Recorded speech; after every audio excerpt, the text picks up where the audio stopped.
Yeah, I'll react to that, sure. Chocolate time. Okay. Preemptive like.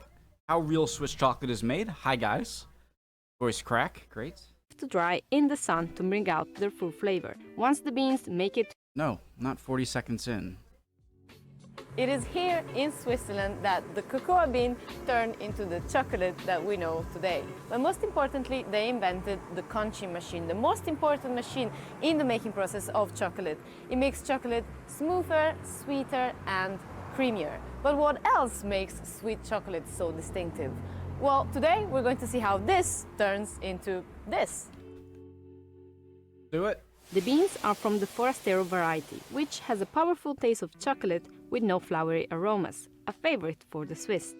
Fabergé in Geneva sources its cacao beans from Ghana, where they are fermented and left to dry in the sun to bring out their full flavor. Once the beans make it to the factory, which I know is a bit loud, the shells are broken so Francois can inspect the Forget if cocoa beans are more of a African or South American product. beans. Ça, c'est une guillotine Voilà, une He guillotine. said Ghana. pour les fêtes. C'est exactement pareil. Okay. Voilà, le casser à moitié, on peut voir dedans. Voilà, et vous sentez un peu une acidité. Parce qu'elles ont des couleurs différentes, ça veut dire quelque chose? Ça veut exactement dire ça. Vous voyez, on voit quelques fèves violettes. Dans la fermentation, dans le bac, il y en a certaines qui ne sont pas chauffées, qui ont mal fermenté. Brown colored beans are ideal, while the violet ones are more acidic. But not all the acidic beans are tossed out. About 30% of any batch of beans are violet, because maintaining some acidity is important for Swiss chocolate at this stage. C'est quand même très acide. After they're cleaned, here 300 kilos of cacao beans are roasted in the cylinder at 135 degrees Celsius. Attention, ça fait chaud là. Wow, ok. Ça fait très froid, c'est matin, ça. Et la fève, c'est un peu comme les amandes ou le café. Ce qu'il faut, c'est on le torréfie à quelques secondes près et après il faut vite le faire refroidir. Parce que si on laisse une grosse masse chaude refroidir toute seule, elle continue à cuire. Mais là maintenant, elle est torréfiée. Ce qu'on veut, c'est une belle couleur. On veut la peau, on veut une peau qui craque. Vous voyez, elle craque. On l'entend, voilà, on l'entend. Elle craque. Et ce qu'on veut surtout, on le voit à l'intérieur, c'est qu'elle soit bien torréfiée à l'intérieur. Et donc elle amorce déjà une belle couleur de chocolat. Et l'odeur, surtout, c'est l'odeur. C'est vraiment l'odeur du chocolat. So is it like Belgium? Or so they speak German, French, and Italian in Switzerland? I'm focusing more on the language than the chocolate at this point. C'est vraiment l'odeur du chocolat. On va garder quand même beaucoup d'acidité quand même. Hein. Mais Toujours, mais avec garder les goûts avec la chaleur de la torréfaction, voilà.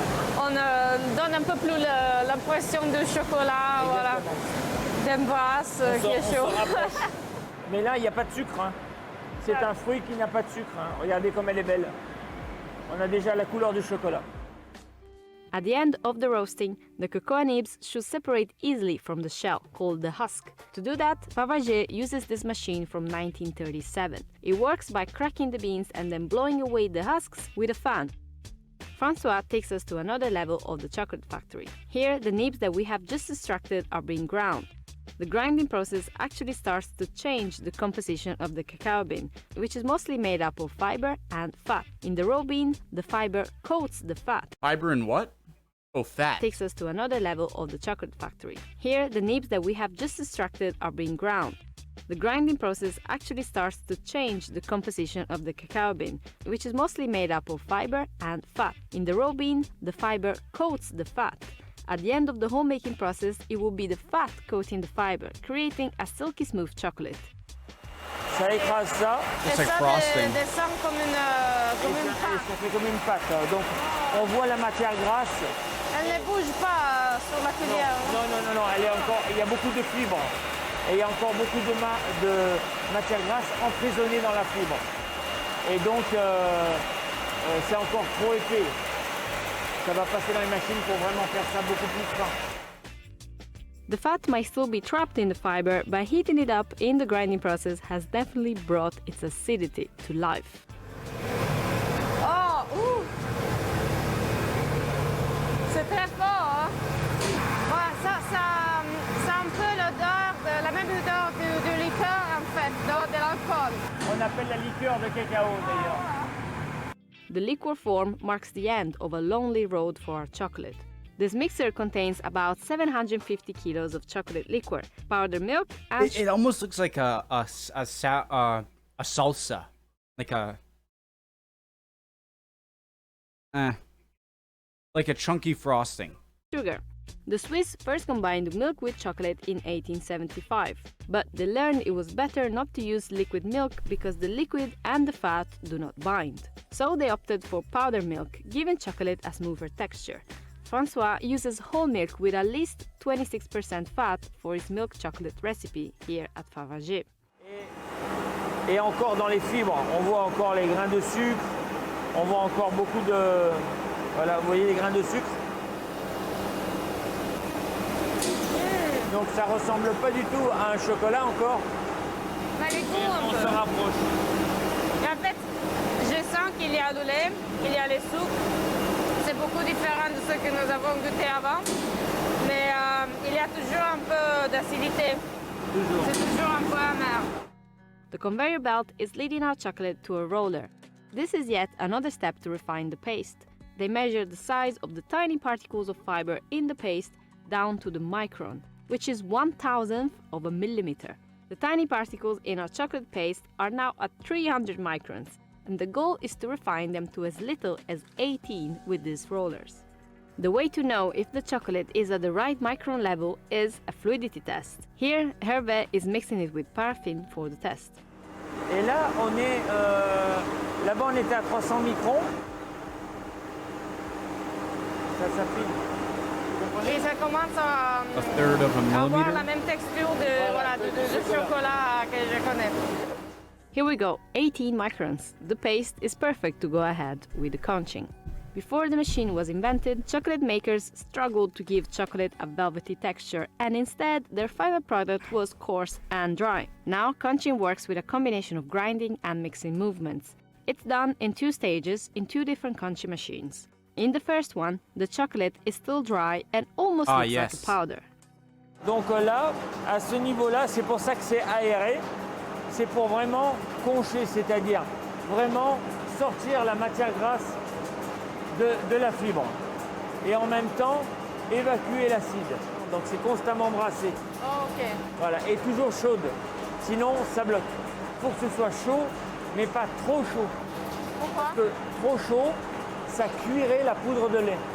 La caséine de la poudre de lait.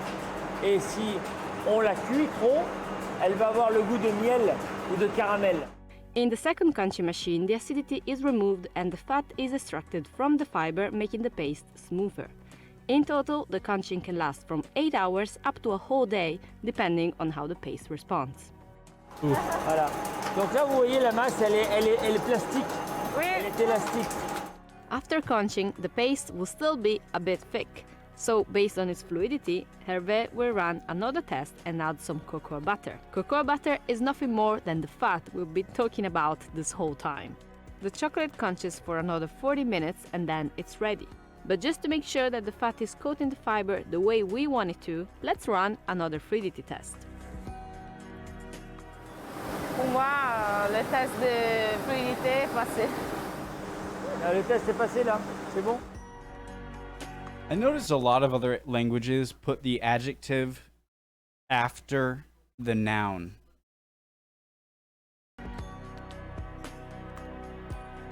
Of course, no tour of a chocolate factory is complete without a visit to the chocolate atelier. Without Charlie. Donc ça sera comme ça. Celui qu'on est en train de faire, Ah, il sera c'est comme très ça. lisse. Voilà, très lisse. Fantastique. François and his team create everything from small chocolates to these big chocolate cauldrons embellished with Geneva's coat of arms. They are called marmites and they are eaten in the city's Fête de l'Escalade. But as much as I would like to attempt making my own cauldron, my chocolate making skills are not at this level yet. So François decided it's best to go for a simple bar. Oh non, j'ai voulu faire un travail de précision, non. Non, c'est... Alors, ça c'est simple. Oh, How ok. does it not Il stick? n'y a pas... Allez-y, y a pas... Maybe they slather more cocoa butter Et ça va faire une tablette. on the mold. Et maintenant, vous mettez les fruits, il y a des noix et puis des pistaches. Donc ça, ce sont Fruit? des griottes. Vous avez No. des amandes, des noisettes.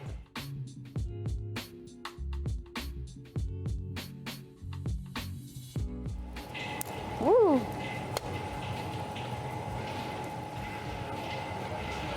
Santé.